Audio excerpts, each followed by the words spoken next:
Bismillahirrahmanirrahim. Assalamualaikum warahmatullahi wabarakatuh. Innal hamdalillah nahmaduhu wa nasta'inuhu wa nastaghfiruhu wa na'udzu billahi min syururi anfusina wa min sayyiati a'malina. May yahdihillahu fala mudhillalah wa may yudlilhu fala hadiyalah. Asyhadu an la ilaha illallah wa asyhadu anna Muhammadan abduhu wa rasuluhu la nabiyya ba'dah. Saudaraku yang dimuliakan Allah, pada kesempatan kali ini saya akan menyampaikan keutamaan orang tua dalam kacamata Islam. Orang tua dalam kacamata Islam memiliki satu kemuliaan dan juga keistimewaan tersendiri. Orang tua bukan hanya memiliki kemuliaan, tetapi ia berjuang. Dan Allah anggap berjuang terhadap anak dan keluarganya adalah bagian dari jihad fisabilillah. Namun seringkali kita sebagai anak lupa akan jasa dan perjuangan orang tua yang telah membesarkan anaknya. Di dalam Al-Quran, surah Al-Isra ayat 23, Allah berfirman, A'udzu billahi minasy syaithanir rajim. Bismillahirrahmanirrahim. Wa qada rabbuka alla ta'budu illa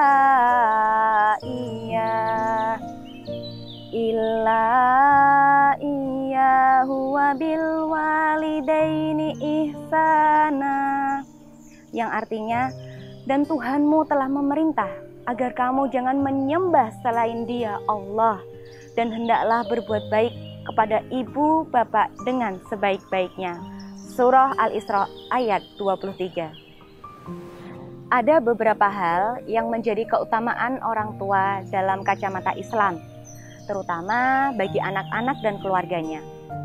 Yang pertama, orang tua memberikan pendidikan kepada anak-anaknya, sehingga mereka bisa mengenal baik dan buruk, benar dan salah, serta memahami etika dalam kehidupan.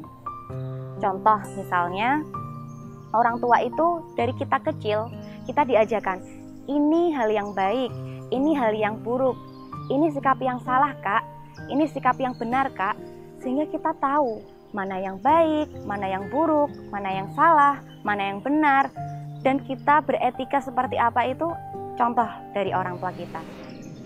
Nah, yang kedua, orang tua juga memberikan dan mengenalkan nilai-nilai keislaman kepada anaknya. Nah, peran orang tua dalam hal ini sangat besar.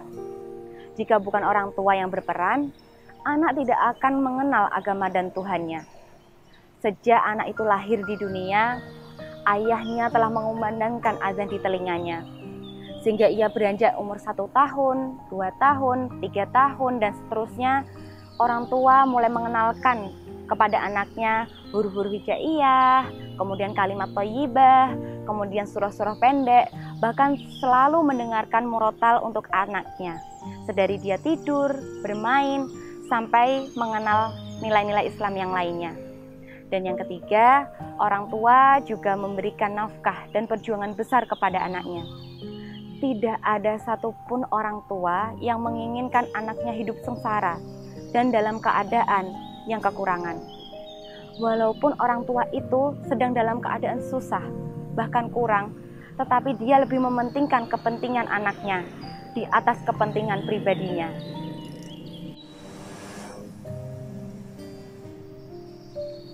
Keutamaan selanjutnya adalah keutamaan orang tua adalah jalan surga bagi anak-anaknya. Orang yang beriman akan berbakti kepada orang tuanya. Untuk itu, hal tersebut menjadi jalan surga bagi anak-anak yang berbakti kepada orang tua dan juga bertakwa kepada Allah Subhanahu wa Ta'ala. Saudaraku yang dimuliakan Allah, orang tua adalah nikmat dan rezeki yang diberikan Allah kepada manusia. Tanpa orang tua yang baik dan mengajarkan kebenaran, manusia pasti akan terdidik liar dan jauh dari nilai-nilai keislaman. Untuk itu, ini adalah nikmat yang sangat luar biasa dan harus kita syukuri. Keutamaan orang tua yang lain adalah, walaupun dia sudah tua, dia senantiasa mengingat dan memikirkan anaknya. Hal ini berbeda jika anak-anak sudah dewasa dan tua, belum tentu ia memikirkan orang tuanya, bahkan memberikan kasih sayang selayaknya orang tua melakukannya. Dan terakhir, keutamaan orang tua adalah doa orang tua adalah doa yang sangat didengar oleh Allah Subhanahu wa Ta'ala. Bahkan ada pepatah mengatakan, khususnya doa seorang ibu bisa hampir setara dengan doa para malaikat. Sehingga kita sebagai anak jangan sampai sungkan, jangan sampai gengsi, jangan sampai malu untuk terus meminta doanya. Karena doa yang keluar dari mulut orang tua adalah doa-doa yang makbul dan istijabah.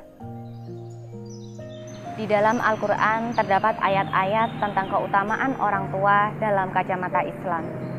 Hal ini tentunya bisa menjadi refleksi bagi kita dan menjadi bagian dari penghayatan seberapa penting dan besarnya peranan orang tua dalam kehidupan kita. Yang pertama ada di surah An-Nisa ayat 36 yang berbunyi, A'udzu billahi minasyaitonir rajim. Bismillahirrahmanirrahim. Wa'budullaha wa la tusyriku bihi syai'an wa bil walidaini ihsana. Yang artinya, dan sembahlah Allah dan janganlah menyekutukannya dengan sesuatu, dan berbuat baiklah kepada ibu dan bapak. Dan yang kedua ada di surah Luqman ayat 14 yang berbunyi, A'udzu billahi minasyaitonir rajim. Bismillahirrahmanirrahim. Wa wassaynal insana biwalidayhi hamalathu ummuhu wahnan ala wahnin wa fisaluhu fi amaini anishkurli wa liwalidayk ilayyal masir. Yang artinya, dan kami perintahkan kepada manusia agar berbuat baik kepada kedua orang tuanya. Ibunya telah mengandungnya dalam keadaan lemah yang bertambah-tambah dan menyapihnya dalam usia 2 tahun. Bersyukurlah kepadaku dan kepada kedua orang tuamu. Hanya kepada aku kembalimu. Surah Luqman ayat 14. Terakhir, ada satu cerita. Pada zaman Rasulullah, terdapat seorang pemuda yang sangat miskin berasal dari negara Yaman yang bernama Uwais Al-Qarni. Dia sangat taat dan berbakti kepada ibunya. Uwais Al-Qarni rela menggendong sang ibu yang sudah tua, lumpuh dan buta untuk pergi ke Mekah. Dan di hadapan Ka'bah, Uwais Al-Qarni berdoa, "Ya Allah, ampunilah semua dosa ibuku." Lalu ibunya pun bertanya, "Bagaimana dengan dosa-dosamu, Nak?" Uwais pun menjawab, "Dengan diampuninya dosa ibu, maka ibu akan masuk ke surga. Cukup ridho dari ibu yang akan membawaku ke surga." Seketika itu, penyakit kulit Uwais Al-Qarni pun sembuh. Saudaraku yang dimuliakan Allah, apakah kita tidak ingin menjadi seperti Uwais Al-Qarni yang dirindukan surganya Allah? Kuncinya adalah taati dan patuhi perintah orang tua. Kalau diperintah, janganlah suka membantah. Kita harus peka sebelum orang tua kita meminta. Buatlah mereka selalu bahagia dan jangan sampai melukai hatinya. Mari sejenak kita berdoa untuk kedua orang tua kita. Bismillahirrahmanirrahim. Rabbighfirli wali walidayya warhamhuma kama rabbayani shaghira. Terakhir, saya ingin berpesan, cintailah dan hargailah selagi mereka masih ada. Jangan sampai kita menyesal karena belum sempat membuat mereka bangga dan bahagia. tak perlu jauh-jauh mencari surga, karena surga itu ada di rumah kita sendiri, yaitu ibu dan bapak kita. Demikian yang bisa saya sampaikan. Saya mohon maaf jika ada tutur kata yang salah dan kurang berkenan. Wabillahi taufik wal hidayah, waridho wa inayah. Wassalamualaikum warahmatullahi wabarakatuh.